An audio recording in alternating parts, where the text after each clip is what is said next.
can you put it on your card right now? If I could go back there and twist the sales manager's arm. Sure. I have a Chuck E. Cheese pizza credit card. Okay, let me have, what are the numbers? Let me go back there right now. I want you to be able to leave here and go home and get your wife surprised with this car. Okay, give Sean a round of applause. Yeah. Wasn't that great? Yeah, Sean. I want to meet Wasn't that guy great? that'll buy me a red Tesla. Let's go. We're running over here right now, but we got to do one more close before I go. Who knows the Mr. Rogers close?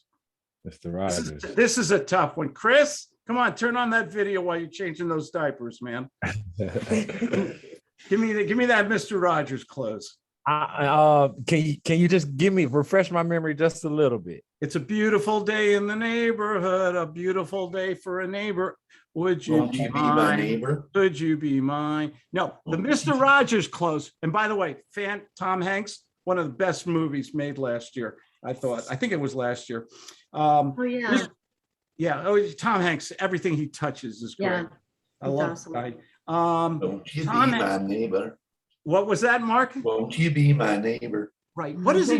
What the magic of Mr. Rogers, though? What did he do to those children who were latchkey kids and everything?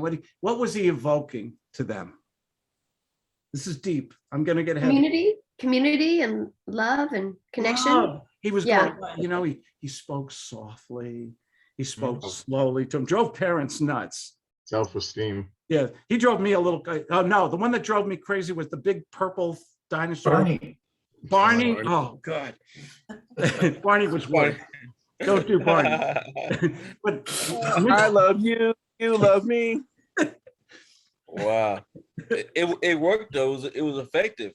it was very effective. Now, when you go Yes, to, it was. but to answer Chris's question, finally, the Mr. Rogers close is when you go to a customer and just like coming out of Sean, you know what? I'm going to fight with my manager. I know usually we get a lot more in payments. I'm going to get you that 1,500. You want this car today? I don't know. We're backed up. I was going to tell you like in 2 weeks, but I know the service manager. I'm going to specially ask. And you know what?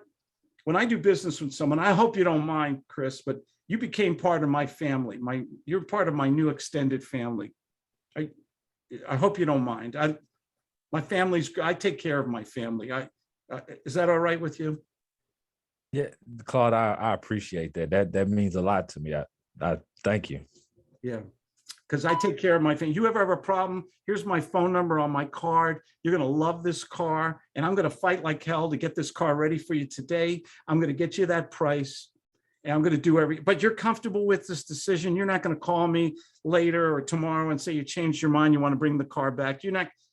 I mean, I'm really, you're part of my family here, so I got to fight for you. So are we okay on everything? Yeah, no.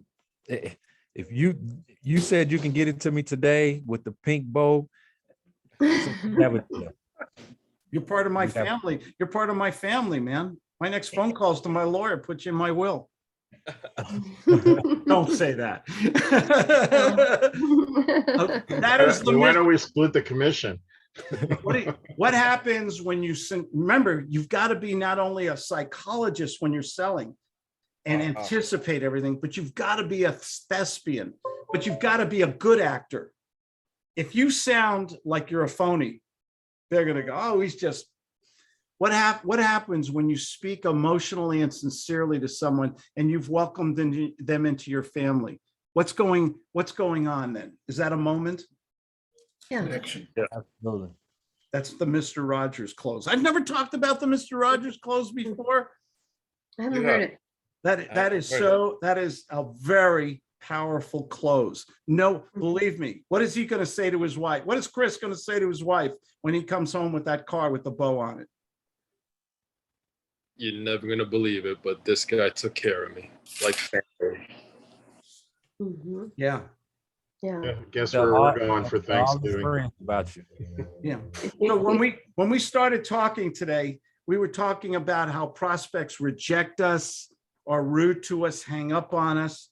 And now we're talking about evoking likability and trust, maybe even a little love in selling our products and services. Isn't that a better way to sell? Mhm. Yes. So I'm saying essentially when you close like that, that buyer's remorse is out the window, and that feeling of like I've been duped some kind of way. I may feel like I've got the short end of the stick. The value supersedes the money. The value you've gotten supersedes the money, and they like, I do that every day, all day. That's the thing about sales is if we change the environment, we change the dynamic, the perception of who we are. People are not bad people. You know, the typical amateur salesperson says, oh, the leads were bad. These are the worst prospects and everything. Are people really bad, or are they just protecting themselves because they're inundated every day with marketing and commercialism? And I'm a capitalist, but I think people are getting a little crazy with the texts, with the emails, with the robocalls and everything else. I think they're putting, who said put up the walls today? Somebody said that, it was brilliant. Who said putting up the walls? Dave? Okay, what we're trying to do is, I think people love people. I think we've learned from this pandemic that if we can socialize even with a stranger, by using the right words, the right stories, ask the right questions, paint the right pictures in their mind, say the right words. Timing is everything, isn't it? Okay, but you know, when we did that role play with Sean and I said, can we do 1,500 a month? And he knows he can. Oh yeah, of course we can do it. You know, the thing of the gut salesman says, I don't know. That might be pushing it a little, you know. That's the art of sales. That's the real art. We're talking a little science and a lot of artwork here. Hey, give yourselves a round of applause. I know we went a little long today. Was this a good session? We did good? Yeah. Everybody. I was going to say there's no shitty prospects, only shitty salesmen. And on that very high note, let's go out with a good song here. That's a real good high note. Let's go a good song. Oh, let me look for the hit me baby one more time in honor of Britney Spears. She fired her daddy finally. Oh yeah. Wow. There she goes. Okay, let's do it. This is for you, Daddy Spears.